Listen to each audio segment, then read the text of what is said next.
ప్రేక్షక మహాశయులకు నమస్కారం. ఈరోజు ఈ వీడియోలో మనం హలాసనం గురించి తెలుసుకుంటున్నాము. ముందుగా మనం ఈ యోగాసనాలను ఎందుకు సాధన చేస్తున్నాము అని అంటే మన శరీరం ఆరోగ్యంగా ఉంచుకునే దానికోసం సాధన చేస్తున్నాం. ఈ శరీరాన్ని ఆరోగ్యంగా ఉంచుకునే వ్యాయామాలు ఇవి. వీటికి యోగాసనాలు అనే పేరు ఎందుకు వచ్చింది, ఎలా వచ్చింది అన్న విషయాన్ని ముందుగా మనం తెలుసుకుందాం. ఇవి పూర్వం రోజుల్లో యోగులు వాళ్ళ యొక్క శరీర ఆరోగ్యాన్ని కాపాడుకునేటందుకు, శరీరాన్ని ఆరోగ్యంగా ఉంచుకునేటందుకు ఈ వ్యాయామాలను కనిపెట్టి సాధన చేస్తూ ఉన్నారు. అంతేకాకుండా ఈ వ్యాయామాలు వాళ్ళ యొక్క తపశ్శక్తిని ఉన్నతం చేసే విధంగా వాళ్ళు మలుచుకొని సాధన చేస్తూ వచ్చారు. ఈ బాగుండడంతో ఋషులు మునులు కూడా ఈ వ్యాయామాలను సాధన చేస్తూ వచ్చారు. మన హైందవ దేశంలో ఋషులు మునులు యోగుల వరకే ఈ వాళ్ళ యొక్క శారీరక ఆరోగ్యం బాగుండడం కోసం వాళ్ళు సాధన చేస్తూ వచ్చారు. మొదట్లో ఇవి వాళ్ళ వరకే పరిమితం అయిపోయింది. ఆ తర్వాత కాలంలో ఈ ఆరోగ్య రీత్యా గృహస్థులు కూడా వీటిని సాధన చేయడం మొదలుపెట్టారు. కొందరి మహాత్ముల ఆదరణతో ఈ మధ్య కాలం నుండి దేశాల ప్రజలు కూడా వీటి పట్ల ఆకర్షితులై ఆరోగ్యం కోసం సాధన చేస్తూ వచ్చారు. యోగులు సాధన చేస్తూ ఉండడం వల్ల, వాళ్ళు కనిపెట్టడం వల్ల వీటికి యోగా ఆసనాలు అనే పేరు వచ్చింది. ఈ యోగాసనాల్ని ఆరోగ్య రీత్యా అందరూ సాధన చేసుకుంటూ ఆరోగ్యంగా ఉండాలని కోరుకుంటున్నాను. ఈ యోగాసనాలు హఠ యోగంలో ఒక భాగమై ఉంది.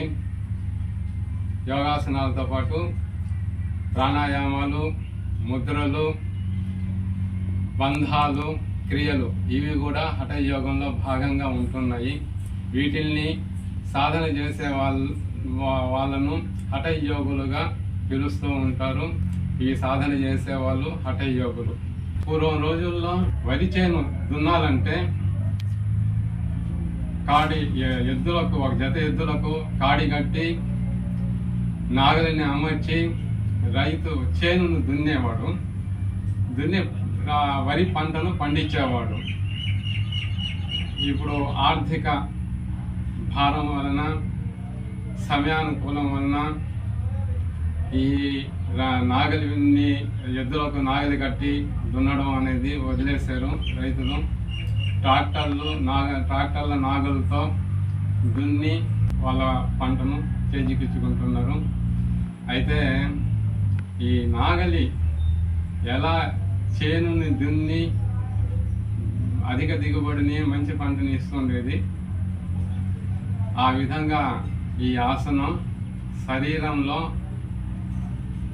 అన్ని అవయవాలకు ఆరోగ్యాన్ని చేకూర్చుస్తుంది. ఈ హల అంటే నాగలి. పాత రోజుల్లో ఈ నాగలితోనే రైతులు దున్నేవాళ్ళు. మనం ఈ హలాసనాన్ని సాధన చేసేటప్పుడు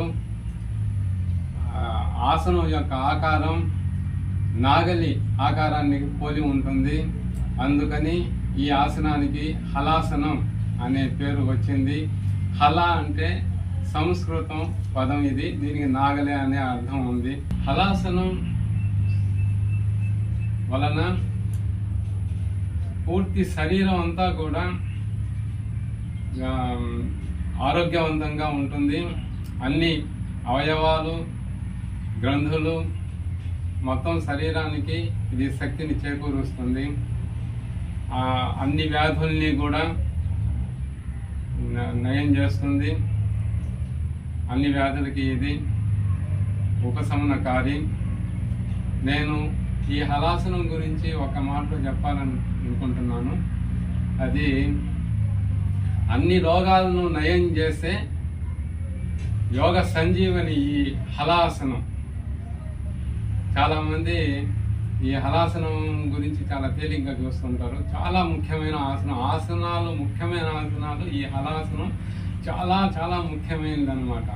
ఈ ఆసనాన్ని సాధన చేయడం వలన థైరాయిడ్ ప్రాబ్లమ్స్ చాలా వరకు సాల్వ్ అవుతుంది.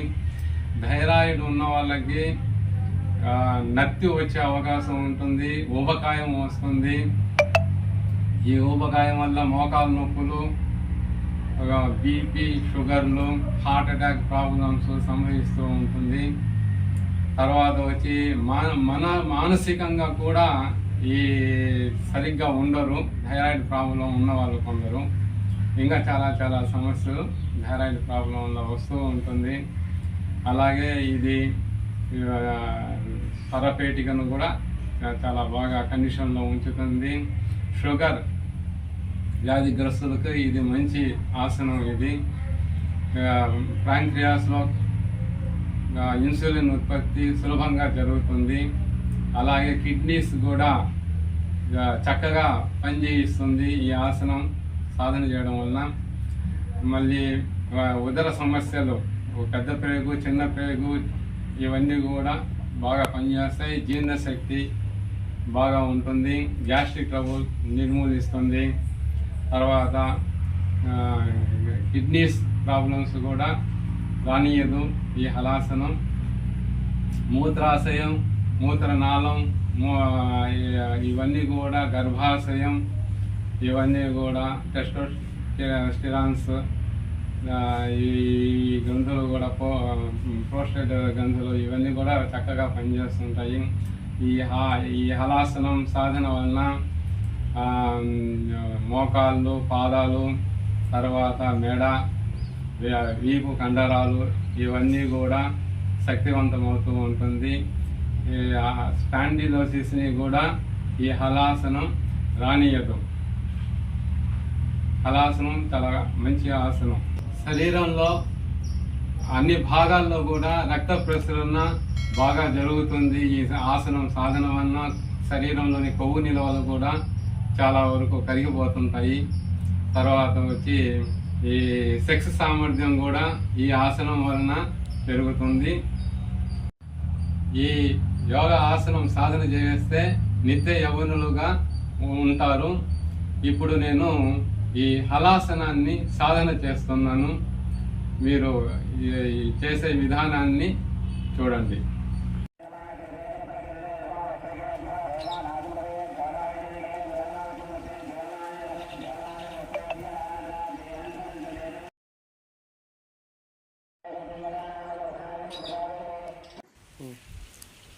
పాదాలు, మోకాళ్ళు, చేతులను నిటారుగా చాపి వెల్లకిలా నేల మీద పండుకోవాలి.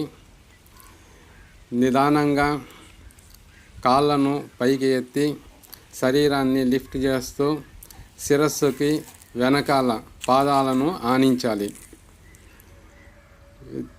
చేతులను నిటారుగా చాపి ఉంచాలి, లేదా వీపునైనా పట్టుకోవచ్చు హస్తాలతో. హలాసనం కొంతసేపు ఉండాలి. ఈ ఆకారాన్ని చూడండి, అచ్చం నాగలిలాగే ఉంది. శిరస్సు, మొండెము, పాదాలు వంపుదేరి ఉన్నాయి కదా, మోకాళ్ళు, పాదాలు, ఇవి యాసిడ్ పక్కన మీకు నాగలి చూపించడం జరిగింది. యాసిడ్గా నాగలిలాగే ఉంటుంది. నాగలికి కాడి కింద పిన్ను ఉంది కదా, ఆ షేప్ యాసిడ్గా వస్తుంది. కాబట్టి ఇది హలాసనాన్ని పోలింది కాబట్టి హలాసనంగా పిలువబడుతూ ఉంది.